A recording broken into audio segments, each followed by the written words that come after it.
4월이 오면 봄바람이 불어옵니다. 꽃바람도 불어오죠. 4월은 뭔가 우리를 또 새롭게 일어나는 그 푸르른 앙상한 가지가 푸르른 이파리로 피어나면서 우리의 마음도 함께 활짝 열고 피어나는 4월입니다.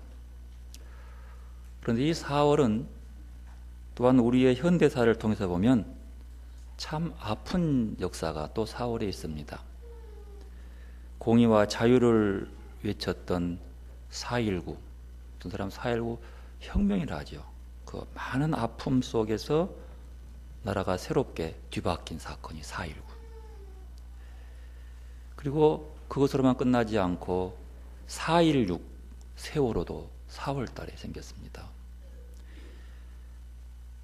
가만히 있으라는 어른들의 말에 가만히 있다가 죽어버린 그 아이들, 그 사건으로 아직도 많이 아파하고 있는데 우리는 간과하는 거죠. 어제 내가 인터넷 뉴스를 보면서 영국 프로축구팀 맨체스터 유나이티드 게시판에 세월호의 아이들을 추모하는 글과 더불어서 유족들을 위로하는 글을 세우고 노란 리본을 달고 그들은 축구 경기에 임할 것이고 온 그 식구들이 다 추모하겠다라고 하는 글을 그들의 홈페이지 게시판에 올려놓은 것을 보았습니다. 마음이 착잡하기 그지없었습니다. 그들의 아픔이 아직 잃지 않고 저 멀리 있는 그들도 아파하는데 이 나라의 주류들은 경제 성장을 운운하며 이제 그만 아파하라고 봉해버리려고 얘기를 합니다. 참 가슴 아팠고 이걸 어떻게 받아들여야 되는가 답답함도 있었습니다. 그러다가 인터넷 기독교 신문에 나오는 하나의 이야기를 읽게 되었습니다. 그 이야기는 마음을 후련하게 한 것이 아니라 오히려 답답하게 했지만 제가 그 이야기를 덧붙이지 아니하고 그대로 인용해 드리겠습니다. 정치란 무엇일까? 사전적으로 나라를 다스리는 일이다.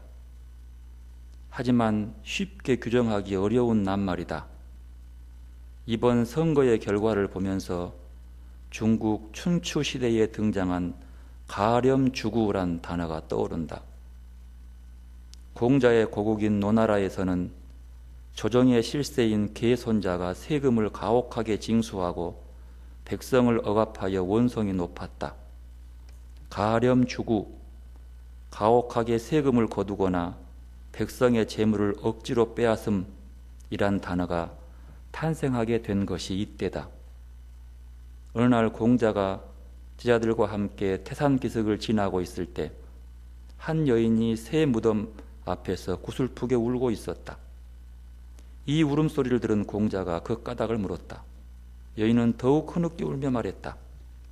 옛적에 시아버지와 남편이 호랑이에게 물려 돌아가셨는데 이제 내 아들이 또 호랑이에게 물려 죽었습니다. 공자는 호랑이가 사람을 죽이는 이런 위험한 나라를 왜 떠나지 않느냐고 물었다. 그런데 여인 대답은 이랬다. 이곳은 세금을 혹독하게 징수하거나 부역을 강요하는 가혹한 정치가 없기 때문입니다. 공자의 나라인 노나라는 가혹한 정치가 있어 호랑이를 피하여 그리로 가면 더욱 힘들 것이라는 뜻이다. 공자는 이때부터 제자들에게 이렇게 가르쳤다. 가혹한 정치는 호랑이보다 더 무서운 것이니라. 호랑이보다 더 무서울 수 있는 게 정치다. 우리는 가혹한 정치의 시대를 거쳐 지금에 이르렀다. 지금도 한반도의 북쪽에서는 가혹한 정치가 행해지고 있다. 그걸 피해 탈북하는 이들이 속출하고 있다. 그러나 겉으로 드러난 가혹만이 가혹은 아니다. 대통령을 비롯하여 정치인들은 모두가 국민을 위해 정치한다고 말한다. 국민이 그렇게 생각하는지 아닌지는 선거를 통해 나타난다.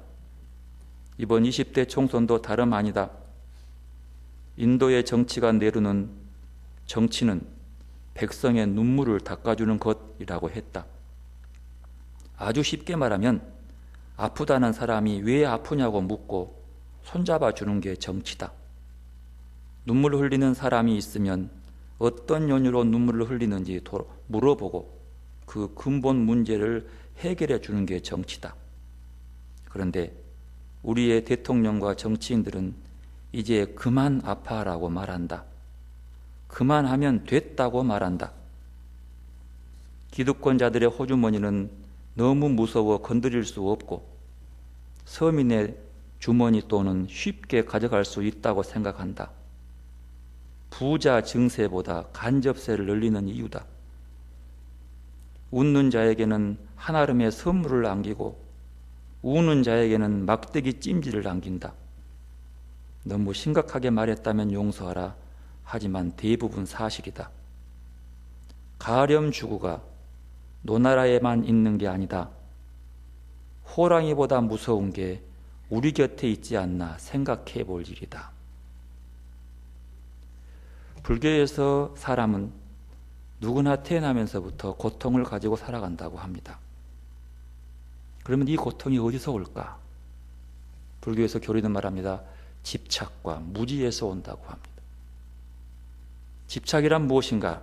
집착은 변화의 세계 속에서 불변한 것을 찾고 내 것이 없는데도, 본래 없는데도 있다고 생각에 빠져 그것에 사로잡히거나 매달리는 것이다 라고 얘기합니다. 그리고 이 집착은 사물을 제대로 파악하지 못하는 무지의 소산을 만들어낸다고 말하고, 무지에서 집착이 생기고 집착은 필연적으로 고통을 수반하게 된다고 얘기합니다. 그런데 중요한 것은 세상에 생기는 모든 것은 반드시 사라진다는 거예요. 고통도 예외가 아니라서 고통은 반드시 영구하지 않고 사라진다고 합니다. 그런데 이렇게 고통을 소멸하게 되는 8가지 방법이 있는데 그 중에 가장 중요한 첫 번째가 정견이라고 합니다. 정견은 사물을 있는 그대로 볼 수 있는 안목이라는 거예요. 세상을 색안경을 끼고 보지 말라는 것입니다. 빨간색 선글라스를 끼고 세상을 보면 다 빨갱이들이고, 종북이라고 하는 색안경을 쓰면 온통 종북 세력들입니다. 그래서 선글라스를 벗고 세상을 있는 그대로 보는 안목을 길러야 한다고. 그래야 바른 생각을 할 수 있다고 얘기합니다. 바르게 생각하는 습관. 그러고 보니까 예수님께서도 회개하라고 할 때 회개는 다른 말로 하면 생각을 바르게 해라, 이런 뜻으로 들려옵니다. 바른 생각을 하는 것, 이것이 하나님 나라를 준비하는 삶이라고 말입니다. 여러분, 기독교가 어떤 종교입니까? 사람들은 기독교를 구원의 종교라고 얘기합니다. 그러나 모든 종교는 자기 나름대로의 구원의 교리를 가지고 있습니다. 그리고 말합니다. 우리 종교를 믿어야 구원 얻는다고 얘기합니다. 그러므로 구원이 기독교만 가진 특성이라고 말할 수 없습니다. 왜냐하면 다른 종교도 구원 이야기를 자꾸 하거든요. 그러나 우리가 알고 있듯이 참된 구원은 예수님의 십자가를 통한 구원밖에 없음을 우리는 믿고 있습니다. 그렇다면 다른 종교에는 없고 기독교만 강조하는 중요성이 있습니다. 그게 뭡니까? 십자가입니다. 십자가는 딴 데는 절대 얘기하지 않습니다. 그러므로 기독교는 한마디로 유일한 종교성을 얘기하자면 십자가의 종교입니다. 마태복음 16장에 예수님께서 예루살렘에 올라가시면서 자기가 예루살렘에서 어떤 고난을 당할지를 얘기합니다. 장로들, 제사장들, 율법학자들로부터 많은 고난을 겪고 십자가에 죽임을 당하겠다고 얘기합니다. 이 말을 들은 베드로가 펄쩍 뛰면서 말합니다.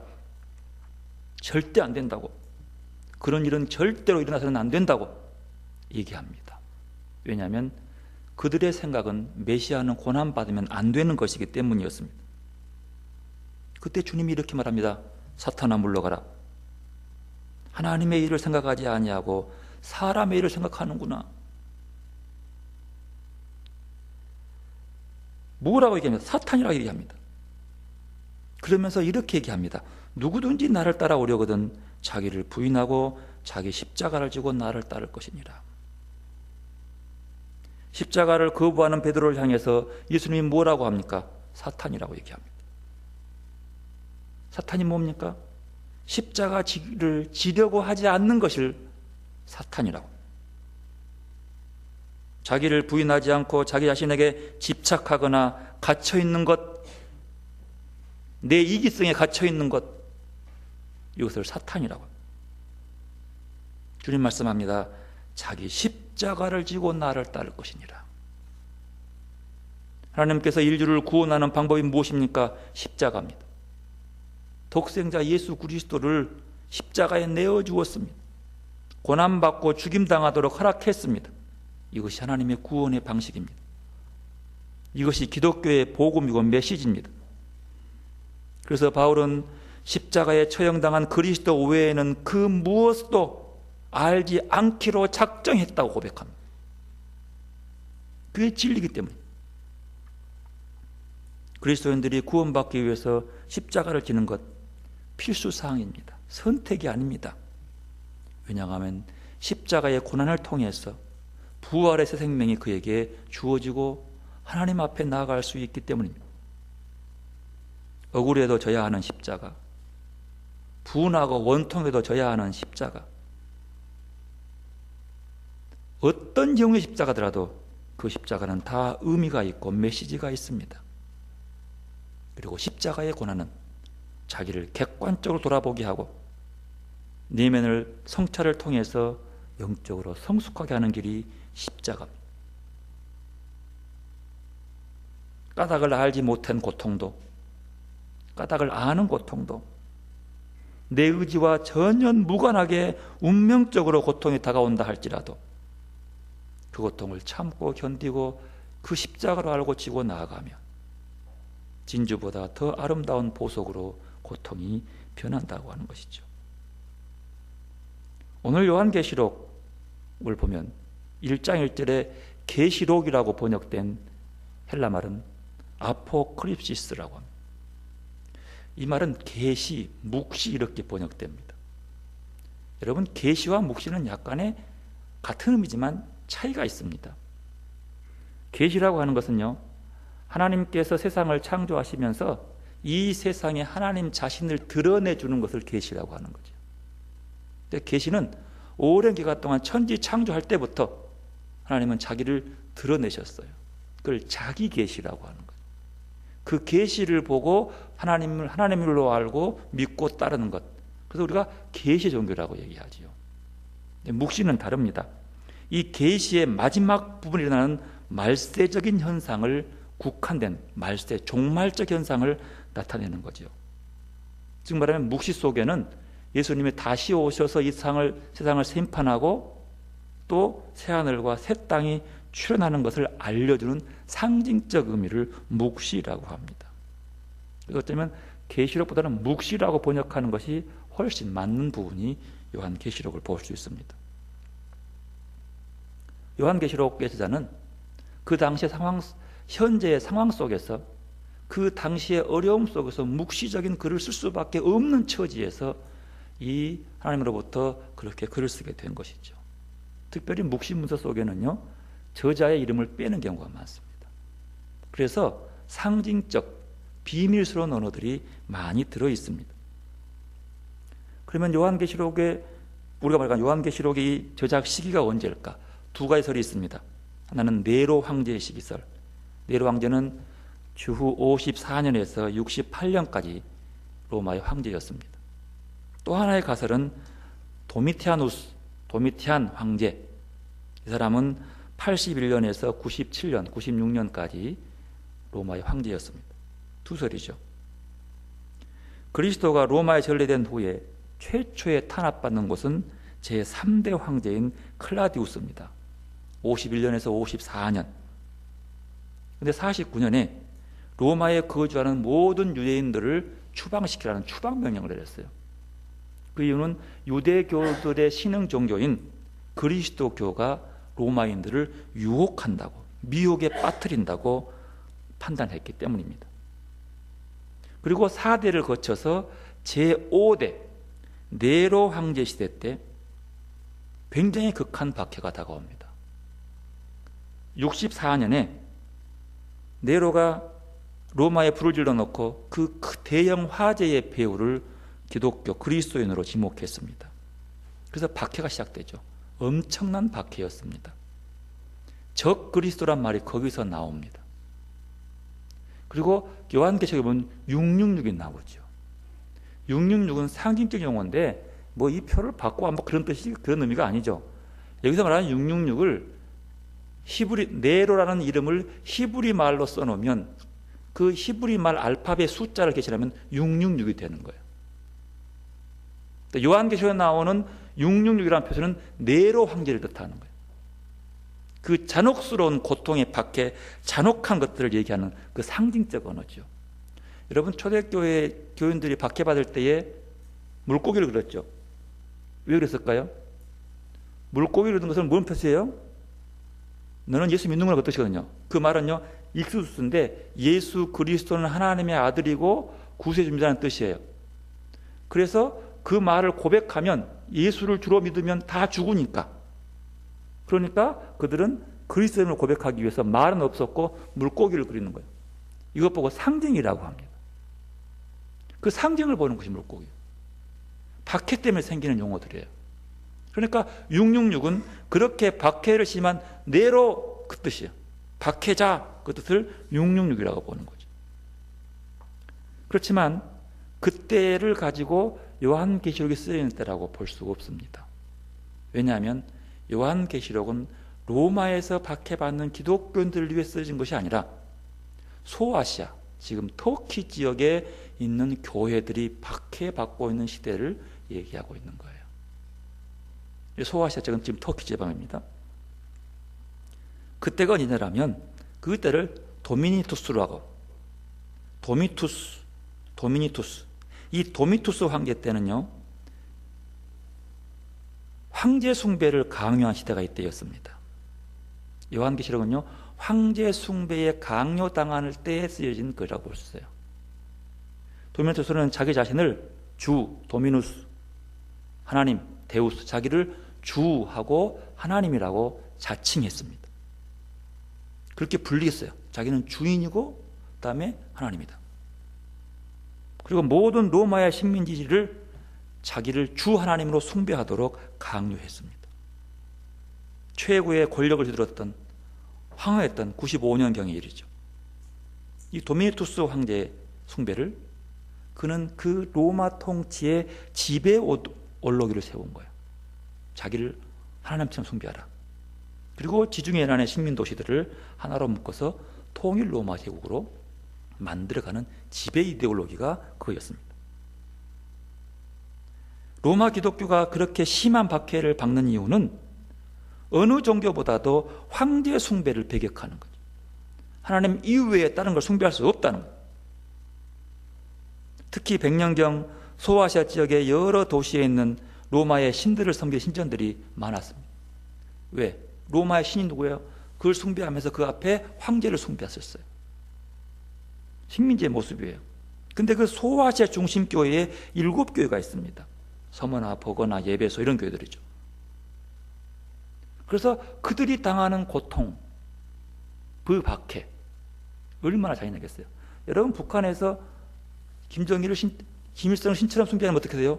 그냥 끝나는 거잖아요. 비슷한 시기가 황제 숭배를 하게 하는 이 강력한 로마의 박해였습니다. 그리고 황제 숭배의 강요, 전쟁, 기근, 자연재해로 인한 사회적 혼란을 그들은 근시안적인 눈으로 보는데 그치지 않고 보다 더 큰 신앙적 안목을 가지고 종말론적 새 세상, 새 하늘과 새 땅의 지평을 열도록 보았던 거예요. 하나님의 눈인 거죠. 그래서 이 저자는 당시 유행했던 유대 묵시문학적 틀을 벌어버리고 예수님의 재림과 하나님 나라 건설이라는 주제 아래서 이렇게 묵시문학을 새롭게 작성. 비록 로마의 이 무지막지한 박해 아래 우리가 살고 있지만 불언간 하나님께서 절대 주권을 가지고 통치하러 오시는데 새하늘과 새 땅이 올 것이니까 희망을 가지고 위로받고 이 고난을 참고 견디고 이기라고.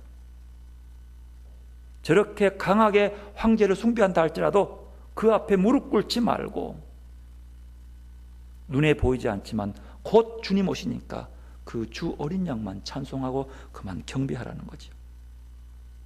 그리고 덧붙여서 그 재림 때에 세상의 악인과 선인을 심판하고 그 시기에 반드시 적그리스도, 반그리스도가 나타나서 배교가 생길 것이고 전쟁과 천재지변이 생길 것이고 대환란이 올 것이고 이것이 종말의 때인 줄 알아라. 사탄의 심판 세력은 심판을 받아 유황불 화염에 쌓여서 퇴치될 것이다. 그러나 이 고난을 끝끝내 황제 숭배에 무릎 꿇지 않고 하나님만 바라보며 숭배당한 모든 자들, 아니 살아남는 모든 자들은 죽음이 없고 슬픔도 없고 울부짖음도 없고 고통도 없는 하늘나라에서 하나님과 영원토록 왕노릇하며 살게 될 거라고 선포합니다. 이게 계시록의 역사적인 중요한 의미를 담고 있는 거예요. 이렇게 계시록은요, 박해 속에서 특별히 황제 숭배의 강요 속에서 하나님만 섬기겠다고,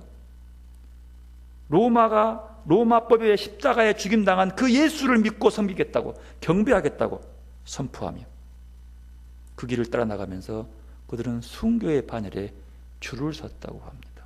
나 죽여주라. 나 황제 앞에 무릎 꿇을 수 없다. 그리고 순교를 하나님을 숭배하는, 경배하는 최고의 경지로 바라보고 나아갔다. 그러나 그들에게는 영원히 죽지 않는 영생을 주겠다고 기록하면서 그들에게 새 힘을 주는 것이 계시록이 가장 처음 기록될 때의 시대적 배경. 황제 숭배에 목숨을 걸고 반대하고 오직 어린 양 예수 그리스도만 경배하고 숭배하겠다는 초대교회 신앙 고백이, 그 어떤 박해나 유혹 속에서도 넘어지지 말고 참고 견디어 주님이 다스리시는 새하늘과 새 땅을 기다리라고 하는 위로와 용기의 말씀을 주기 위한 것이 요한계시록. 그런데 2000년 교회사 역사 속에서 많은 사람들이 요한계시록을 풀면서 자기가 이 땅에 온 재림주라고 얘기하면서 자기를 숭배하라고 하는 사람들이 2000년 교회사에서 한 번도 끊긴 적이 없었습니다. 요한계시록을 풀이하고 너무도 잘 알고 자기들만 그 비밀을 안다고 하는 사람들이 어찌 황제 숭배의 박해 속에서 그것이 아니라 눈에 보이지 않고 십자가에 죽임당한 그런 모습에 그리스도만 찬양하고 경배하면서 섬기라고 위로하고 격려하는 그 믿음은 따르지 않고 이만희를 숭배하지만 그가 재림주라고 얘기하는 모습 보면 너무 아이러니하지 않습니까? 황제 숭배를 놓고 말합니다. 저 사람이 어린 양이야, 계시록이 있지 않아, 이렇게 포장하면서 황제를 숭배하게 했습니다. 그러나 그들은 목숨이 와사가더라도 절대로 십자가만 바라봤습니다. 그 고난도 주님의 십자가를 감당하며 부활에 있을 것을 믿고 믿음으로 순교의 반열에 그들이 쓴 거예요. 왜 그 알맹이는 모르고 사람을 숭배하는 그 힘과 권력과 지혜를 숭배했던, 인간을 숭배했던 그들의 박해를 이기라고 하는 그들이죠. 그렇게 잘 아는 계시록 속에서 왜 그들은 살아있는 사람을 섬기라 할까요? 그를 경배해야 할까요? 왜 하나님의 교회에 있는 안상홍이를 하나님이라고 부를까요? 안상홍이 죽으니까 장길자가 하나님 어머니라고 또 얘기할까요? 계시록 잘 안다면서 신천지는 왜 이만희를 재림한 주라고 얘기할까요? 통일교는 왜 문선명이를 아버지라고 얘기할까요?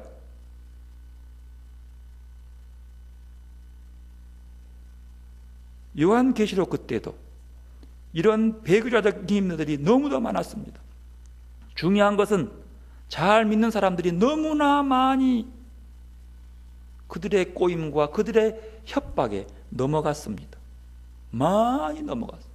교회가 위태로울 정도로 넘어갔습니다. 그러나 그들은 그거에 대해서 간섭하지 않았습니다. 오히려 하나님만 더 많이 바라보고 순교당하더라도 그 길을 걸어가며 주님만 찬송합니다. 2000년 동안 그리스도인들은 이 책을 읽어왔고 지금도 읽고 있으며 앞으로 읽을 것입니다. 그런 의미에서 계시록은 시간과 공간을 초월해서 지금 읽고 있는 독자를 대상으로 종말론적 현재 진행형 상태에 대한 애언으로 이해되어야 한다는 겁니다. 주로 환상, 상징 언어로 되어 있는데 이 신화적 표현 배후에는 메시지가 있음을 찾아낼 수 있어야 한다는 거죠. 상징할 수밖에 없는 것은 박해 때문입니다. 계시록은요 이렇게 시작합니다. 1장 3절 때가 가까우니라. 그리고 22장 10절 때가 가까우니라. 22장 20절 아멘 주 예수여 오시옵소서. 이렇게 막을 내립니다. 때가 가까우니라. 때가 오시옵소서. 이것으로 끝내요. 이 틀 속에 계시록이 있는 거예요. 그 때가 언제냐 말이에요. 카이로스, 하나님의 때, 우리가 알 수 없는 그 때. 근데 그 중간에 그 때를 지금이라고 하면서 나라고 얘기한 사람들이 한 번도 끊치지 않고 2000년 역사에 들어온 거예요. 무슨 계시록을 얼마나 안다고 하는 소리, 가장 기본인 배경도 모르면서 그렇게 믿고 넘어가는 사람들. 요한계시록이 쓰여질 당시에도 그렇게 넘어간 사람들이 많았습니다. 그러나 두려워하지 않았습니다. 하나님 믿는 것. 그리고 오늘 본문 보십시오. 오늘 본문에 보면은요, 오늘 본문 얘기를 들어가 보면 성경표에서 보면은요, 앞에 보면 4절에 보면 인침받는 자의 수들을 들으니 이스라엘 각 지파마다 그 나오고요. 그 인침받는 자들이 몇 명이요? 14만 4천 명이라. 여러분 많이 들어봐 14만 4천 명? 자 보십시다. 14만 4천 명. 그러면서 14만 4천 명의 숫자를 12지파에 한 지파에 12,000명씩을 세워가지고 쭉 기록되어 있습니다. 그리고 여기서 보면 단 지파는 사라졌죠. 사라지고 요셉 지파가 들어왔습니다. 베냐민 지파들 보십시오. 그러죠? 지파 사라졌어요. 이들이 이제 인침받는 자들이라는 거예요. 그리고 오늘 본문 9절입니다. 이 일 후에 내가 보니 각 나라와 족속과 백성과 방언에서 아무도 능히 셀 수 없는 큰 무리가 나와 흰옷을 입고 손에 종려가지를 들고 보좌 앞에 어린 양 앞에 서서 큰 소리로 외쳤습니다. 보십시오. 이건 이제 하늘에 예배하는 모습인데요. 14만 4천 명이 됐습니다. 이건 숫자가 의미가 아니라 뭐예요? 상징적 숫자입니다. 잘 보십시오. 그리고 신구약을 망라해서 14만 4천 명이요. 근데 돌아보니까 아무도 셀 수 없는 각 족속과 민족들이 왔는데 그렇게 많은 사람들이 흰옷 입고 있더라는 거예요. 흰옷의 의미가 특별합니다. 종려나무까지의 의미는요, 이집트의 포이닉스. 포이닉스라는 거 유명하죠. 그 신 있잖아요. 불사조의 신이에요. 포이닉스, 부활을 상징합니다. 종려가지를 들고 보좌 앞에서 어린 양을 서서 이만희 앞에서 흰옷 입고 흔들면서 찬양한 이런 황당한 어리수가 있어요. 여기서 중요한 것은요, 흰옷 종려나무까지는 부활을 상징하는데 그 앞에서 서서 어린 양은 누구냐면, 여러분 어린 양이 누구요? 예수 그리스도요. 어린 양이 누구요? 핍박과 십자가를 진 사람이에요. 어린 양이라고 한 이유는요, 이사야 53장에 보면 순한 어린 양같이 끌려가고 도살장까지 이런 고통, 고난당한, 십자가에 죽임당한 뜻이요. 피를 흘린 어린 양 그 뜻이요. 제물이 된 어린 양 그 뜻이에요. 그 앞에 서서 제물이 되었지만 하나님께서 그를 살리셔서 우편에 앉으신 그분 앞에 그 뜻이거든요. 그리고 외쳐서 찬송합니다. 10절 뭐라 그럽니까? 구원하심이 보좌에 앉으신 우리 하나님과 누구에게? 어린 양이 있다. 어린 양 속에는 뭐예요? 십자가가 나와야 돼요. 고난과 십자가의 고통, 어린 양 14절 보십시오.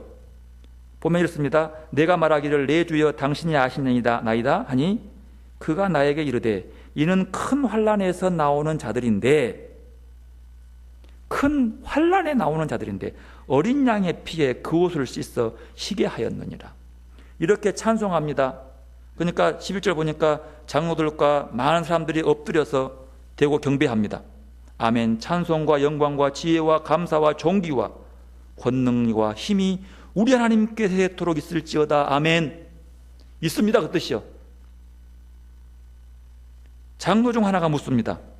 이 흰옷 입은 자들이 누구며 어디서 왔겠느냐?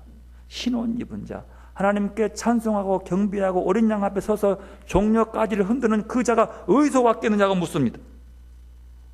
그때는 대답이 그겁니다. 환난 가운데 나오는 자, 고난 가운데서 나오는 자, 그리고 어린 양의 피에 그 옷을 씻어 회개한 자. 어린 양의 피는 누굽니까? 구약 성경에서 출애굽할 때에 어린 양의 피를 문설주에 바른 집은 넘어갔어요. 그 어린 양의 피.